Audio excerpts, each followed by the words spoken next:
Assalamualaikum warahmatullahi wabarakatuh. Kami dari kelompok 8 yang beranggotakan Syakila Anastasia dengan NIM 085, Rohmah Dewi dengan NIM 086, Asna Fida Rotul dengan NIM 087, dan Alvina Fadjani dengan NIM 088 akan membahas materi kami yang berjudul Desain dalam sebuah sistem informasi keuangan. Saya Syakila Anastasia dengan NIM 12401193085 akan membacakan materi pertama mengenai pengertian sistem informasi keuangan. Sistem informasi keuangan adalah sistem informasi yang dirancang dan digunakan untuk memberikan informasi kepada orang atau kelompok baik di dalam atau di luar perusahaan mengenai masalah keuangan perusahaan. Kemudian sistem informasi keuangan ini memiliki 3 tujuan. Tujuan yang pertama adalah sistem informasi keuangan yang dibuat harus memenuhi prinsip cepat. Yang dimaksud prinsip cepat di sini adalah bahwa standar akuntansi keuangan harus mampu menyediakan data yang diperlukan tepat pada waktunya dan dapat memenuhi kebutuhan. Kemudian tujuan yang kedua adalah sistem informasi keuangan yang dibuat harus memiliki prinsip aman, di mana sistem informasi harus membantu menjaga harta milik perusahaan sehingga sistem informasi yang disusun dengan pertimbangan pengawasan intern. Kemudian tujuan yang ketiga adalah sistem informasi keuangan yang dibuat harus mempunyai prinsip murah, yang berarti bahwa biaya untuk menyelenggarakan sistem keuangan harus dapat ditenganan sehingga relatif tidak mahal. Materi selanjutnya yaitu tentang jenis sistem informasi keuangan. Itu ada 2. Yang pertama yaitu sistem informasi akuntansi. Data akuntansi menyediakan catatan mengenai segala sesuatu yang berhubungan dengan keuangan yang terjadi dalam perusahaan. Yang kedua, sistem informasi anggaran. Proses penyusunan atau cara umum yang dapat dilakukan perusahaan dalam menyusun anggarannya, yaitu anggaran terdiri atas jumlah keputusan semi terstruktur. Ada 3 pendekatan atau cara umum yang dapat dilakukan perusahaan dalam menyusun anggarannya, yaitu pada pendekatan top-down. Eksekutif perusahaan menentukan berapa jumlah anggaran yang kemudian penentuannya dibebankan kepada tingkat di bawahnya. Pada pendekatan bottom-up, proses penyusunan anggaran dimulai dari tingkat organisasi yang paling bawah dan naik ke atas.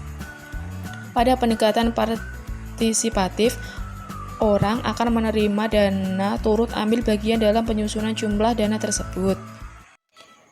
Saya Rohmah Dewi dengan NIM akhir 086 akan menjelaskan mengenai model sistem informasi keuangan.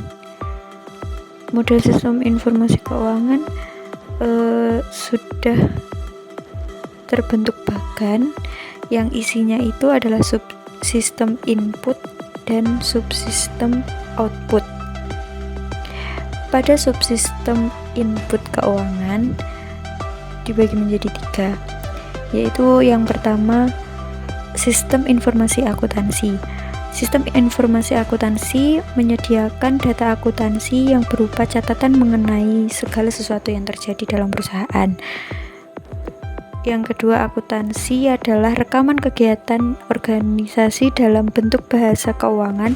Informasi selanjutnya digunakan sebagai dasar pengambilan keputusan manajer. Ketiga, subsistem audit internal membantu sistem informasi akuntansi menyediakan data dan informasi internal dengan penelitian khusus yang dilakukan auditor terkenal. Terakhir, subsistem intelijen keuangan mengumpulkan informasi dari elemen-elemen lingkungan yang mempengaruhi arus uang masyarakat keuangan, pemegang saham, dan pemilik serta pemerintah. Materi selanjutnya, output dari sistem informasi keuangan. Pertama, subsistem peramalan adalah salah satu kegiatan matematis tertua dalam kegiatan bisnis. Ada 2 jenis peramalan, yaitu pertama peramalan jangka pendek, yaitu dilakukan oleh area fungsional. Yang kedua, peramalan jangka panjang, yaitu dilakukan oleh suatu area selain pemasaran. Terdapat 2 metode peramalan, yaitu pertama metode kuantitatif, yaitu metode yang melibatkan pembuatan suatu hubungan antara kegiatan yang diramal. Yang kedua, metode non-kuantitatif, yaitu metode yang tidak melibatkan perhitungan data tetapi berdasarkan pada penafsiran subjektif. Yang kedua, subsistem manajemen dana, bertugas untuk mengelola arus uang serta menjaganya agar tetap seimbang. Yang ketiga, subsistem pengendalian, bertugas untuk memudahkan manajer dalam melakukan pengukuran standar prestasi kerja yang sudah dicapai perusahaan. Materi selanjutnya yaitu auditor. Ada dua jenis auditor, yaitu pertama auditor internal, biasanya terdapat pada perusahaan besar yang mempunyai staf sendiri. Yang kedua auditor eksternal, biasanya terdapat pada perusahaan kecil. 4 jenis dasar kegiatan audit yaitu keuangan, operasional, dan kesesuaian.